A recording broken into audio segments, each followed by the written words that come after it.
Braces అనుకోండి వాళ్ళకి okay కనపడుతుంది బయటికి అన్న ఇష్యూ ఉంటుంది.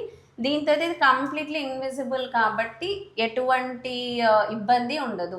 So happily you can go to your working place or your college anywhere.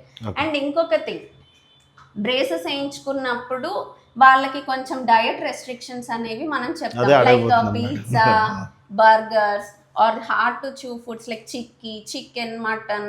Okay, ఎందుకంటే మనం బయట చేసేటప్పుడు ఆ బ్రాకెట్ ఏదైతే మెటల్ది పెడతామో అది ఊడిపోయే అవకాశం ఉంటుంది, మళ్ళీ మేము రీఫిక్స్ చేసుకోవాల్సి వస్తుంది క్లినిక్ వస్తే. దీంతో అసలు ఎటువంటి డయట్ రెస్ట్రిక్షన్స్ ఉండవు. హ్యాపీగా తీసి పక్కన పెట్టేసి మీకు ఏ ఫుడ్ కావాలో ఆ ఫుడ్ అంతా తినొచ్చు.